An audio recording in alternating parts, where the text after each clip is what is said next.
हाय दोस्तों, मैं हूं सूर्या। आप देख रहे हैं सूर्योदय क्लासेस। दोस्तों, आप सबका अपने YouTube चैनल सूर्योदय क्लासेस में स्वागत है। दोस्तों, आज के वीडियो में हम सब बात करेंगे केमिस्ट्री के ठोस अवस्था वाले चैप्टर के पार्ट 2 की। जी हाँ, ठोस अवस्था वाले चैप्टर के पार्ट नंबर 2 की। दोस्तों, पार्ट 1 में हमने 3 टॉपिक समाप्त कर चुका था। आज 2 टॉपिक देखेंगे। वो 2 टॉपिक हैं दोस्तों, क्रिस्टल जालक और एकक कोशिका, और अगला है एक एकक कोशिका में अवयवी कणों की संख्या। दोस्तों, इन 2 टॉपिकों को हम लोग इस वीडियो में समाप्त करेंगे। आपसे रिक्वेस्ट है कि इस वीडियो को पूरा अंत तक जरूर देखें। दोस्तों, यह वीडियो आप लोगों को अच्छी लगे तो इसे लाइक और शेयर करना ना भूलें, और साथ ही दोस्तों, यदि मेरे चैनल पे आप नए हों तो मेरे चैनल को सब्सक्राइब कर बेल आइकन की घंटी अवश्य प्रेस करें, जिससे कि नई वीडियो का नोटिफिकेशन आप तक जल्द पहुँचे। दोस्तों, चलिए आज की वीडियो स्टार्ट करते हैं। चलिए दोस्तों, आज की वीडियो स्टार्ट करते हैं। तो दोस्तों, आज के वीडियो का पहला हेडिंग है क्रिस्टलीय जालक या त्रिविमीय जालक। क्रिस्टलीय जालक कहें या त्रिविमीय जालक कहें, दोनों एक ही होता है, क्रिस्टलीय लैटिस और स्पेस लैटिस। ठीक है, देखिए क्या होता है। क्रिस्टलीय ठोसों में अवयवी कणों की एक निश्चित ज्यामिति में त्रिविमीय व्यवस्था होती है। इस व्यवस्था को क्रिस्टलीय जालक कहते हैं। ठीक दोस्तों, एक बार पुनः देखिए। क्रिस्टलीय ठोसों में अवयवी कणों की एक निश्चित ज्यामिति में त्रिविमीय व्यवस्था होती है। त्रिविमीय मतलब तीनों दिशाओं में होती है। क्रिस्टलीय ठोसों के अवयवी कण, अवयवी कण क्या होते हैं दोस्तों?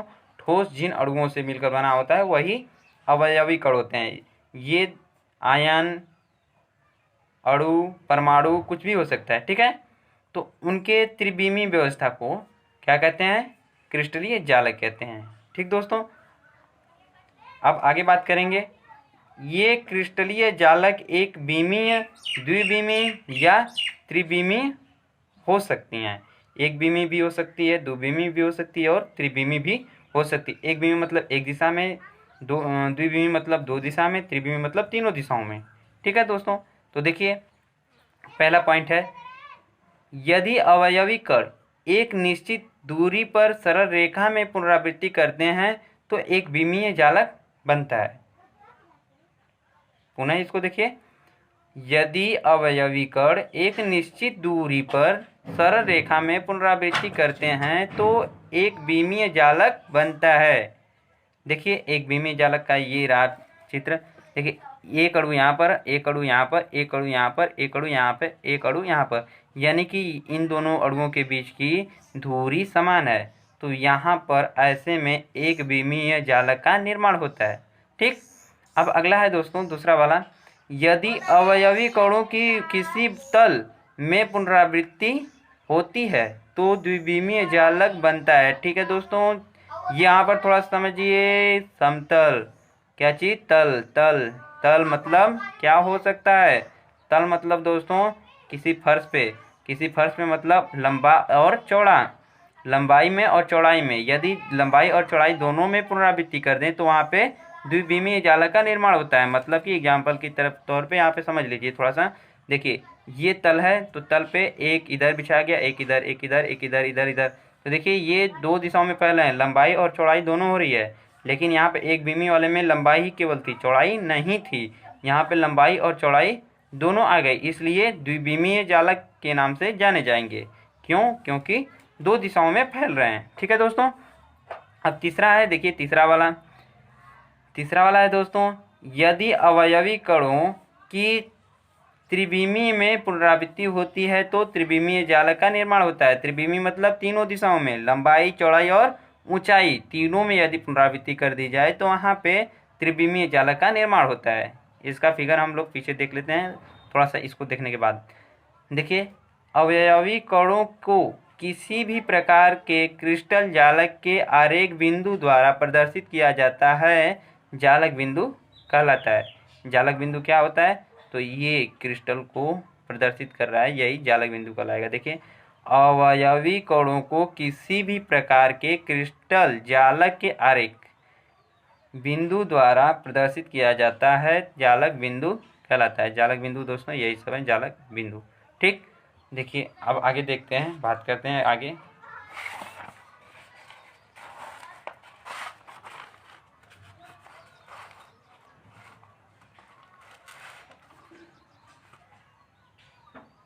अब त्रिविमीय जालक की बात करें दोस्तों, देखिए त्रिविमीय जालक का ये एग्जाम्पल है, एक त्रिविमीय जालक का एग्जाम्पल है। देखिए इसमें लंबाई हो गई, ये लंबाई, ये चौड़ाई हो गई और ये वाली ऊंचाई हो गई। ठीक है, तो यहाँ पे त्रिविमीय जालक का निर्माण हुआ है। कैसे हुआ? तीनों दिशाओं में फैलाने से, तीनों दिशाओं में पुनरावृत्ति करने से त्रिविमीय जालक का निर्माण हुआ है। ठीक दोस्तों देखिए एकक कोष्ठिका, एकक कोष्ठिका क्या होती है, यूनिट सेल क्या होता है। तो देखिए किसी क्रिस्टल में उपस्थित वह छोटी से छोटी इकाई जिसे सभी दिशाओं में समान रूप से बार बार दोहराने से पूर्ण क्रिस्टल का निर्माण होता है, एकक कोष्ठिका कहलाता है। देखिए दोस्तों कितना सिंपल सी परिभाषा है, एक बार पुनः देखिए।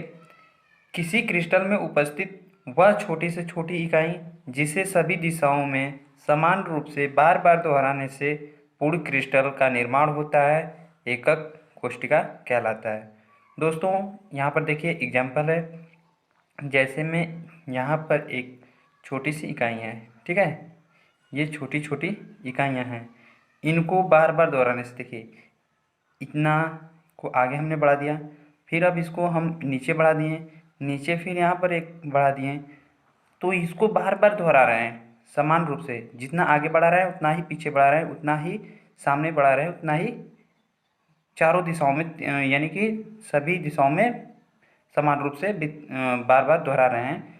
तो इससे जो क्रिस्टल बन रहा है वही एकक कोष्ठिका कहलाएगा, जिसको दोहराने से बार बार दोहराने से एक क्रिस्टल का निर्माण हो रहा है, उसी को बोलेंगे एकक कोष्ठिका। देखिए इतना को हम दोहरा रहे थे तो ये एक एकक कोष्ठिका हो गई। ठीक है दोस्तों, अब हम लोग बात करेंगे एकक कोष्ठिका का वर्गीकरण, एकक कोष्ठिका का वर्गीकरण। तो दोस्तों एकक कोष्ठिका को दो भागों में बांटा गया है, एकक कोष्ठिका को दो भागों में बांटा गया है, देख लेते हैं पहला क्या है और दूसरा क्या है। तो दोस्तों पहला है, इसको समझने से पहले हम लोग कुछ इम्पोर्टेंट बातें कर लेते हैं। कौन कौन सी इम्पोर्टेंट बातें हैं देख लीजिए थोड़ा सा उसको आप। तो दोस्तों देखिए हम लोग को पढ़ना है अब घन के बारे में। तो घन के बारे में पढ़ने से पहले हम लोग घन के बारे में कुछ जान लें, घन से संबंधित पढ़ना है तो घन के बारे में कुछ जान ले तो अच्छा रहेगा। देखिए पहले हम लोग जानेंगे फेस, फलक क्या चीज़ होता है। फेस मतलब फलक, फलक क्या होता है। तो देखिए किसी क्रिस्टल के समतल एवं पूर्ण सतह जिसके संयोजन से क्रिस्टल का निर्माण होता है फलन कहलाता है, फलक कहलाता है दोस्तों, फलन नहीं फलक।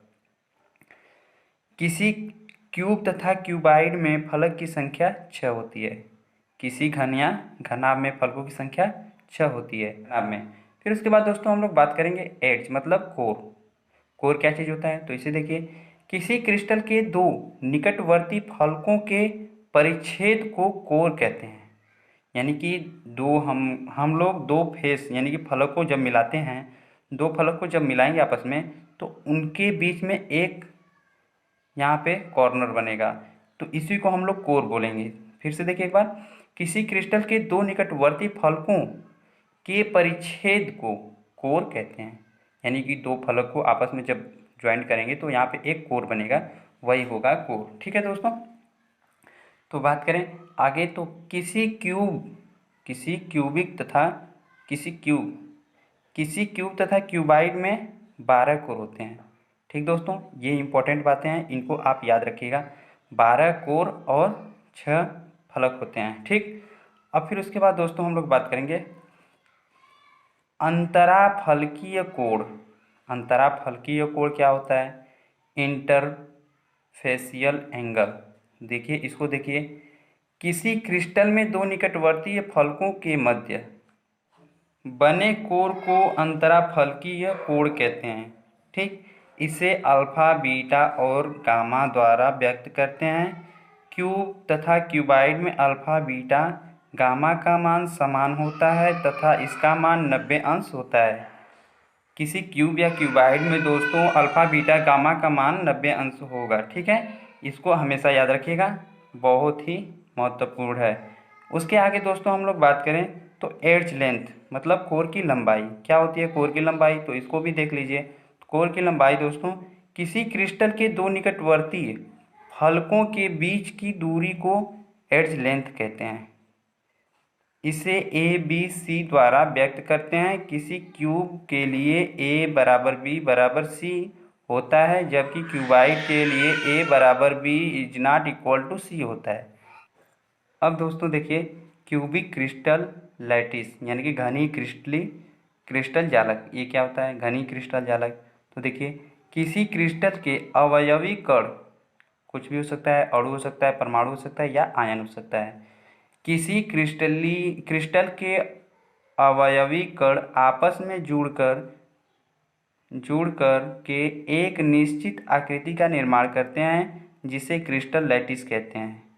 यदि अवयवी कण आपस में संयुक्त होकर क्यूब का निर्माण करते हैं तो उसे क्यूबिक क्रिस्टल लैटिस कहते हैं। एक बार पुनः देखिए, किसी क्रिस्टल के अवयवी कण आपस में जुड़ करके एक निश्चित आकृति का निर्माण करते हैं, जिसे क्रिस्टल लैटिस कहते हैं। ठीक है, आगे है type of cubic crystal lattice यानी कि घनीय क्रिस्टलीय जालक के प्रकार। इसे दोस्तों एकक कोष्ठिका के प्रकार भी कह सकते हैं, एकक कोष्ठिका के प्रकार। तो देखिए, ये दो प्रकार का होता है। पहला है सिंपल क्यूबिक क्रिस्टल, पहला है सिंपल क्यूबिक क्रिस्टल। इसे दोस्तों एनसीईआरटी वाली बुक में आद्य या सरल मूलभूत कोष्ठिका कहा जाता है। क्या बोला जाता है, आद्य, इसे बोलेंगे आद्य या सरल, आद्य या सरल एकक कोष्ठिका। ठीक है दोस्तों, तो यहाँ पे क्यूब के लिए हम लोग बात कर रहे हैं इसलिए क्यूबिक लगा रहे हैं। ठीक, तो देखिए, वह क्यूबिक क्रिस्टल जिसमें उसके अवयवी कण सभी कोनों पर उपस्थित होते हैं उसे सिंपल क्यूबिक क्रिस्टल कहते हैं। इसे संयुक्त रूप से SCC भी कहते हैं। SCC मतलब central cubic crystal, simple cubic crystal दोस्तों SCC, संयुक्त मतलब संक्षेप रूप में इसे SCC कहते हैं। ठीक है, और हिंदी में कहते हैं आद्य या सरल एकक कोष्ठिका। दोस्तों इसे आप याद रखिएगा, हिंदी में सरल या आद्य एकक कोष्ठिका, इंग्लिश में होगा सिंपल क्यूबिक क्रिस्टल या बोल सकते हैं प्राइमिटिव। ठीक, अब आगे दोस्तों हम लोग बात करेंगे नंबर 2 की। तो पहला तो हम लोग देख लेंगे सिंपल क्यूबिक क्रिस्टल, और दूसरा अब देखेंगे, दूसरा है दोस्तों सेंट्रल क्यूबिक क्रिस्टल। दूसरा सेंटर क्यूबिक क्रिस्टल यानी कि केंद्रीय एकक कोष्ठिका। तो देखिए, क्यूबिक हम क्यों लगा रहे हैं, क्यूबिक लगा रहे हैं इसलिए कि हम लोग क्यूब के लिए हम लोग पढ़ रहे हैं। ठीक, तो देखिए, ये अब 3 प्रकार का होता है। केंद्रीय एकक कोष्ठिका 3 प्रकार की होती है। केंद्रीय एकक कोष्ठिका होती क्या है, अब इसकी बात करें तो जिस क्रिस्टल के मध्य में एक अणु या परमाणु या आयन हो वही केंद्रीय एकक कोष्ठिका के नाम से जाना जाएगा। तो देखिए, यह 3 प्रकार का होता है। पहला है फलक केंद्रीय जालक, फलक केंद्रीय जालक जिसे कि फेस सेंटर क्यूबिक क्रिस्टल यानी कि FCC के नाम से जाना जाता है, फेस सेंट्रल क्यूबिक क्रिस्टल। ठीक, हम लोग क्यूबिक लगा रहे हैं क्यों, क्योंकि क्यूब के लिए पढ़ रहे हैं इसलिए हम क्यूबिक लगा रहे हैं बार बार, इसको आप ध्यान में रखिएगा। तो देखिए, फलक केंद्रीय जालक क्या होता है, तो इसकी परिभाषा होगी दोस्तों, वह क्यूबिक क्रिस्टल जिसमें उसके अवयवी कण प्रत्येक कोने पर तथा एक एक अवयवी कण उसके प्रत्येक फलक के केंद्र में स्थित होता है उसे FCC कहते हैं। मतलब कि देखिए, यहाँ पर पहले सिंपल वाले में तो प्रत्येक कोने पर अणु आयन या परमाणु होते थे, अवयवी कण प्रत्येक कोने पर होते थे। तो ये सिंपल वाला है, ये SCC है। अब उसके बाद जब फेस वाला आ गया तो फेस वाले यानी कि केंद्रीय एकक कोशिका में पहला है एफसीसी। एफसीसी मतलब फलक केंद्रीय जालक, यानी कि प्रत्येक फलक पर कोने के अतिरिक्त, प्रत्येक फलक पर भी हो तो वही क्रिस्टल जालक, क्यूबिक क्रिस्टल फलक केंद्रीय जालक कहलाएगा। ठीक है, तो देखिए एक बार दोबारा देख लीजिए। वह क्यूबिक क्रिस्टल जिसमें उसके अवयवी कण प्रत्येक कोने पर तथा एक एक अवयवी कण उसके प्रत्येक फलक के केंद्र में स्थित होता है उसे एफसीसी कहते हैं। देखिए ये सिंपल सा है, सभी कोनों पर अवयवी कण सभी कोनों पे हो गए। ठीक, अब हम लोगों ने बात किया था फलक, तो क्यूब के लिए फलक कितने होते हैं? 6 होते हैं। तो 6 ठो अब उसके फलक के मध्य में हो जाएंगे, 1 2 3 4 और एक नीचे वाला और एक ऊपर वाला। कितने हो गए? 6। एक देखिए उस साइड पीछे वाला और एक इस साइड वाला, तो 6 हो गए। 6 फलक होते हैं, इसलिए 6 फलक केंद्रीय अणु हो गए। ठीक, तो अब उसके बाद दोस्तों हम लोग बात करेंगे नंबर 2, केंद्रीय जालक वाले का नंबर 2 की बात करेंगे। तो देखिए बॉडी सेंटर क्यूबिक क्रिस्टल यानी कि बीसीसी, इसे हिंदी में बोलते हैं अंतः केंद्रीय एकक कोशिका। अंतः केंद्रीय एकक कोशिका, body central cubic crystal, BCC, body central crystal. ठीक, तो अब ध्यान दीजिए क्या होता है यह। तो वह क्यूबिक क्रिस्टल जिसमें एक अवयवी कण सभी कोनों पर तथा एक अवयवी कण उसके बॉडी सेंटर पर स्थित होता है उसे बीसीसी कहते हैं। यानी कि दोस्तों बीसीसी क्या होता है? बीसीसी बोलेंगे वह क्यूबिक क्रिस्टल जिसके प्रत्येक कोने पर एक एक अवयवी कण तथा एक अवयवी कण उसके मध्य में स्थित हो, उसके मध्य यानी कि बॉडी के सेंटर में स्थित हो, उसे बीसीसी कहेंगे। ठीक, देखिए ये प्रत्येक कोने पर हो गया, प्रत्येक कोने पर लेकिन एक मध्य में है। ठीक, तो इसी को बोलेंगे बीसीसी। ठीक दोस्तों, उम्मीद है समझ में आ रहा होगा। अब दोस्तों हम लोग तीसरे वाले की बात करेंगे। तो तीसरा वाला क्या है देख लेते। तीसरा वाला है दोस्तों अंत्य केंद्रीय एकक कोशिका। क्या है? अंत्य केंद्रीय एकक कोशिका। अंत्य मतलब एक का अंतर देकर, इंड सेंट्रल क्यूबिक क्रिस्टल। ठीक, अंत्य मतलब एक का अंतर देकर, अंतर देकर मतलब देखिए समझिए थोड़ा सा। वह क्यूबिक क्रिस्टल जिसमें उसके अवयवी कण सभी कोने पर तथा एक एक अवयवी कण उसके अंत के फलकों के केंद्र में स्थित होते हैं अंतः केंद्रीय घनी क्रिस्टल कहलाते हैं। थोड़ा सा फिर से एक बार दोबारा देख लीजिए, समझ लीजिए। देखिए वह क्यूबिक क्रिस्टल जिसमें उसके अवयवी कण सभी कोने पर तथा एक एक अवयवी कण उसके अंत्य के फलकों के केंद्र में स्थित होता है अंत्य केंद्रीय एकक कोशिका कहलाता है। अंत्य मतलब दोस्तों एक का अंतर देकर, मतलब देखिए ये प्रत्येक कोने पर हो गया। ठीक, ये तो प्रत्येक कोने पर हो गया लेकिन अंतर देकर बोल रहा है। अंत्य मतलब देखिए इस वाले फलक पर रखेंगे, मान लेते हैं इसको हम नहीं कुछ नहीं लिखे हैं, इसको आप मत देखिए। हम इस वाले कोने फलक पे एक रख दिए हैं, तो अब इस वाले फलक पर नहीं रखेंगे, ना ही इस वाले फलक पर रखेंगे, जो इससे सटा रहेगा उस वाले फलक पे नहीं रखेंगे। ठीक, अब देखिए ये दोनों तो सटे थे लेकिन इस साइड वाला है, इस साइड वाला भी जो ऊपर की तरफ है वो भी सटा है और जो नीचे की तरफ है वो भी सटा है, लेकिन ये साइड वाला जो है वो नहीं सटा है। इसलिए अंत्य मतलब एक का अंतर देकर अड़ू रहेंगे। ठीक, समझ में आया गया होगा दोस्तों, उम्मीद करते हैं। तो अब देखिए अब हम लोग कुछ इनके अणुओं और अणुओं की संख्या की बात करते हैं, मतलब एकक कोशिका में संख्या, एकक कोशिका में अणुओं की संख्या की बात करते हैं। तो दोस्तों एकक कोशिका में अणुओं की संख्या ज्ञात करने के लिए कुछ नियम हैं, कुछ शर्तें हैं। तो उस नियम और शर्तों को देख लेते हैं क्या होता है और कैसे होता है। ठीक है, तो देखिए दोस्तों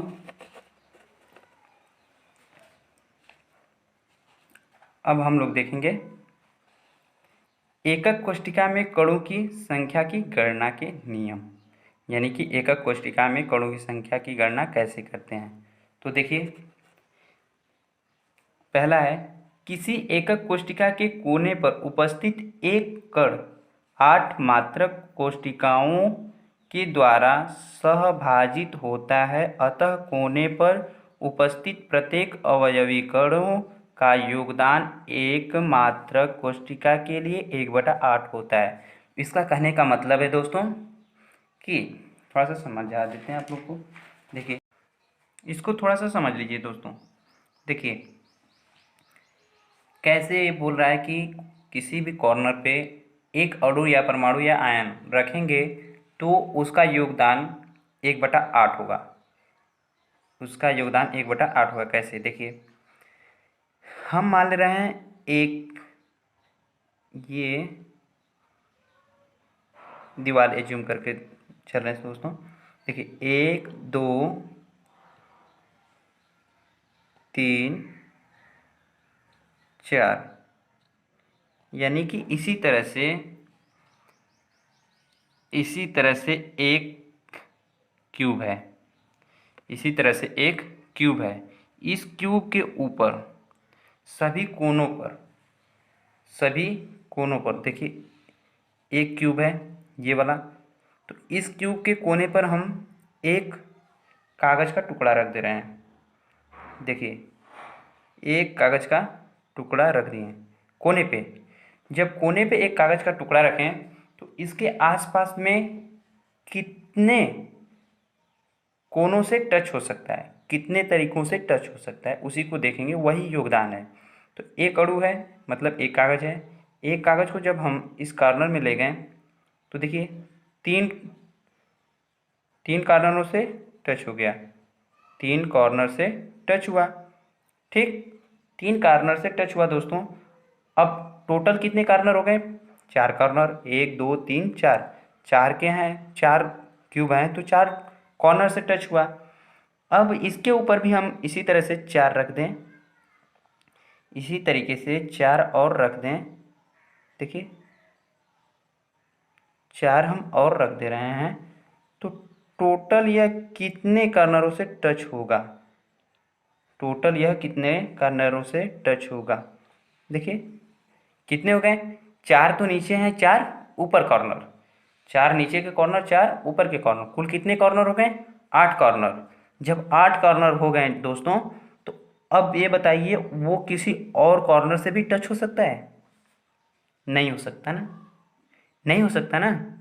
बस वही बोला जा रहा है, यही हम समझाने के लिए आपको इसका प्रयोग किए हैं। ठीक है, इसको हटाते हैं।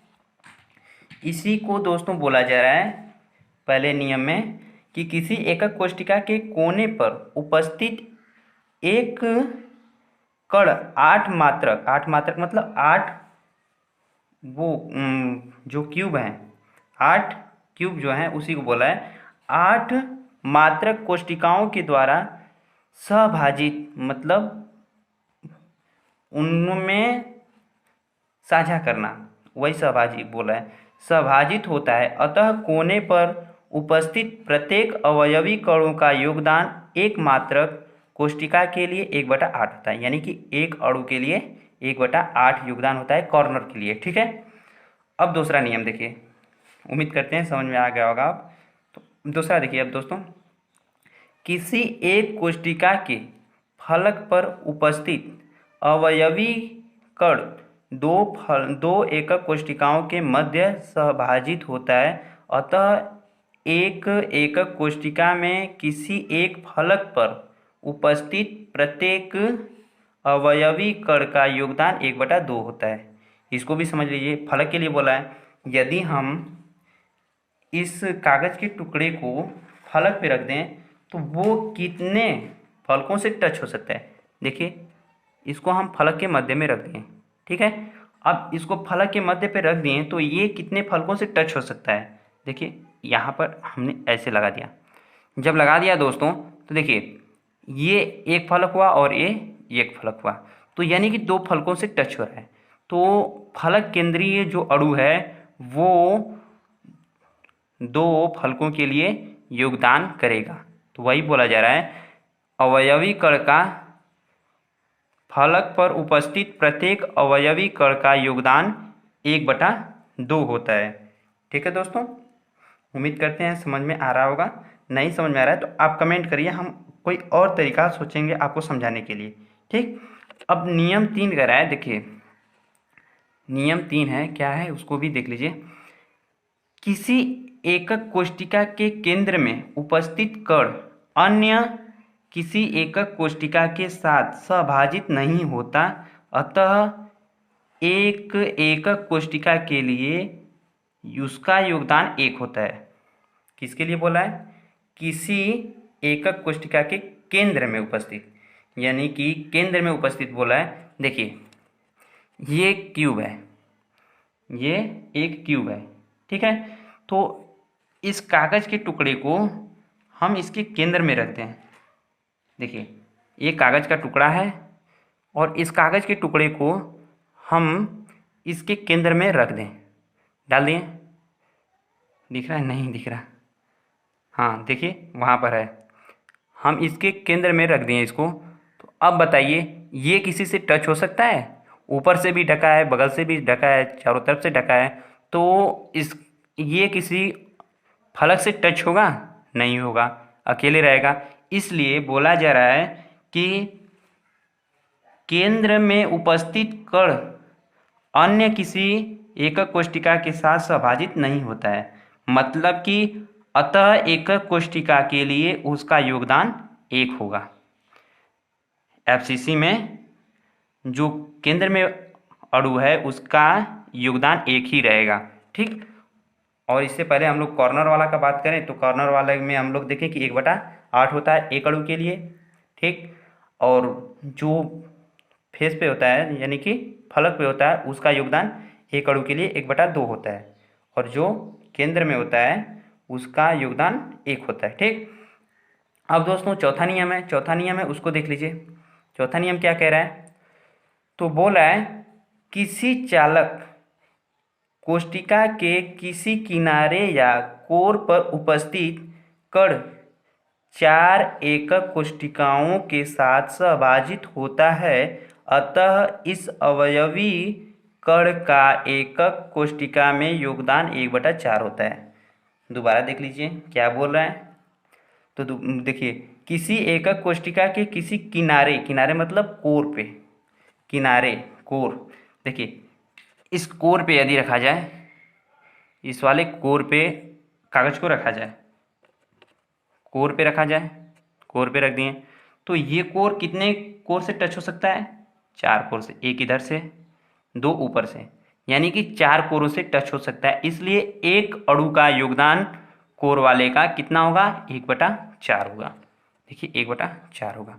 उम्मीद करते हैं दोस्तों समझ में आ गया होगा। यदि आप लोग को नहीं समझ में आया तो आप लोग कमेंट करके पूछ सकते हैं। ठीक दोस्तों, इससे अगले वाले वीडियो में हम लोग न्यूमेरिकल की बात करेंगे। आज के लिए बस इतना ही। जय हिंद, वंदे मातरम।